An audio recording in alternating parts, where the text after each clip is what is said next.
I've spoken to thousands of investors over the years, and nearly everyone has made mistakes when it comes to purchasing their very first property. Mistakes that often cost them tens of thousands of pounds. So, if you're about to buy your first investment property, stop, watch this video first, save all the pain, the hassle, the blood, sweat and tears, and this video, I'm not even joking, could save you tens of thousands of pounds for 10 minutes of your time. For those of you that don't know me, my name's Marco. I'm a portfolio landlord, property investor, developer, mentor, and I'm extremely passionate and I love helping people invest in residential property. Now, let's get straight into the video. So number one, we have to start with the strategy. Don't just buy something off the off whim with no real clear idea. We need to start with the strategy. And we need to align this strategy with our long-term goal. Both of them have to be in sync. So let's decide what our long-term goal is, and then perhaps we can find the relevant strategy. In property, there's lots of different strategies we can be undertaking. It could be the typical buy-to-let route. It could be property flipping or trading, or perhaps it's my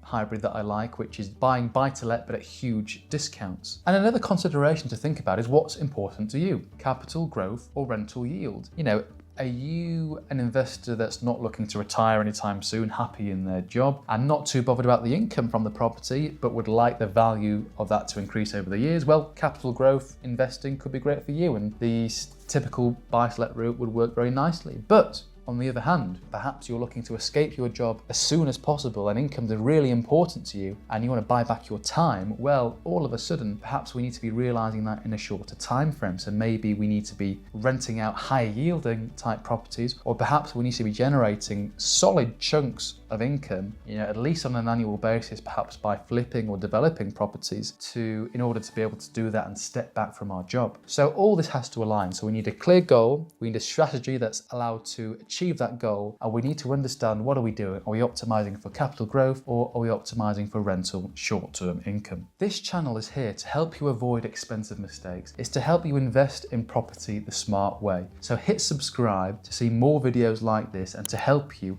on your property investing journey. Number two is we need to run the numbers like a business. We need to remove all that emotion, all that feeling. We need to detract ourselves from that and see the numbers in a cold, rational, analytical viewpoint, right? The numbers rarely lie, and we can't allow anyone to influence us on this. Yes, the agent may tell us it's worth this, it's not. They may say it may rent out for X, it may not. We need to have a good degree of confidence in our own numbers that they're at least not necessarily true, but they are more or less true. It's very difficult to pinpoint an exact valuation on a property or to pinpoint an exact rental figure, but if we're 95% confident, in my opinion, that's good enough. So let's view the numbers from a business-like manner. Let's take out the emotion. Easier said than done, I'm fully aware of that. And a little tip here, if this is perhaps not your area of strength, maybe go to someone that's well-versed in numbers, or maybe work alongside a coach who can help you in this area, because this area, more often than not, is the difference between buying a property that cash flows well and is going to deliver you a solid return over the years and decades, and the inverse, the not. Buying something that looks nice, but actually may not cash flow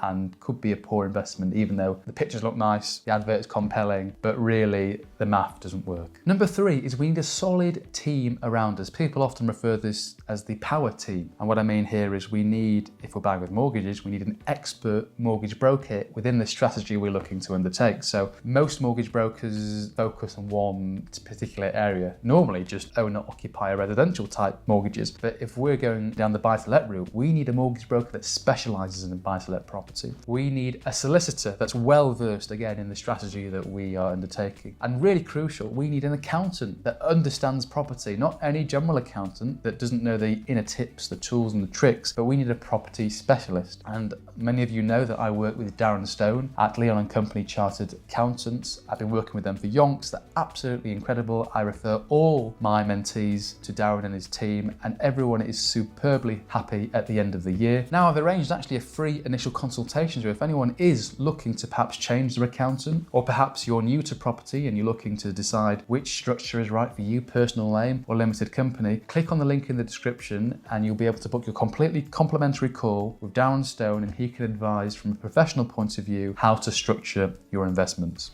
Now, depending on what strategies you're undertaking, you may also need a planning consultant, you may need a builder, you may also need a letting agent. There are other professionals we need to have in our power team team to make sure we can carry out and execute our strategy. So the fourth thing you need to do and need to understand is it's all about location. Location, location, location. And I can't stress this enough. Yes, you could buy a great property in a poor location, but what's that capital growth going to look like in the coming years and decades? I don't know. You could get lucky. That area could be regenerated and everything could work out great. But actually, for me, location is one of the most important things. It's impossible to pick up a property and dump it in a better location. Well, with current technology anyway. So location for me is always number one. I'd much rather buy the worst house on an incredible street than an incredible house on a poor street. And I really hope that phrase and that quote hammers home. In fact, it's a great strategy to embark upon. If you buy the worst possible house, no matter how bad it is, on an incredible street, normally, providing you bought it at the right price, that's a recipe for success. So, if you're not from that area, spend time there, get to know that area, walk about, sit in your car, just watch who comes around, watch the type of cars that come and go, watch the type of people that are walking around. Don't just rely on the agent's opinion. That of course the agent may tell you it's a great area, but spend the time there, get to know it. And if you can, speak with the vendor, speak with the sellers. Perhaps they can tell you a lot about the local area that you have no idea about. Map out comparables, see what things sell for, get a better understanding of price points in that area. Now, location's an interesting one. I come across deals all over the UK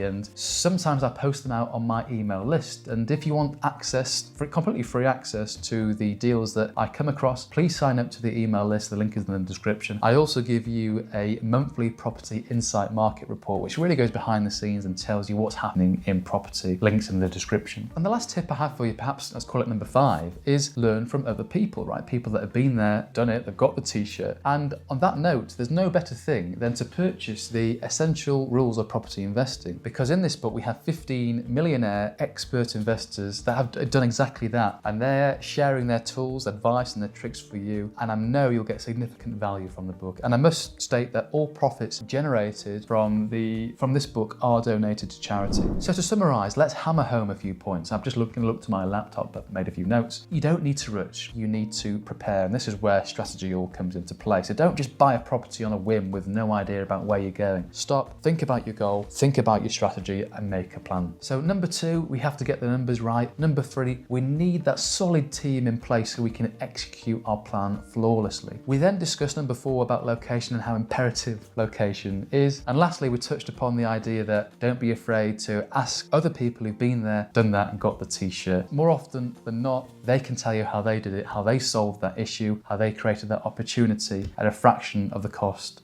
of your time. Now, I'm going to leave you with this. Property is forgiving in the long term, but painful in the short term if you mess up that very first deal. So I really hope you take what's in this video seriously. I hope you've learned something as well. Now, if you're looking to work together in some capacity, head to my website, ms7.uk. The link's also in the description, and I'd love to have a chat with you. And perhaps you have a comment, something you'd like to share, maybe something else that's really important to think about before you buy that very first investment property. I'd love to hear it. So would everyone else. Please do comment below. Now, I'm going to let YouTube offer you up a video to watch now. I'd love to see you on that very next video, and I wish you all the very best in your property investing week.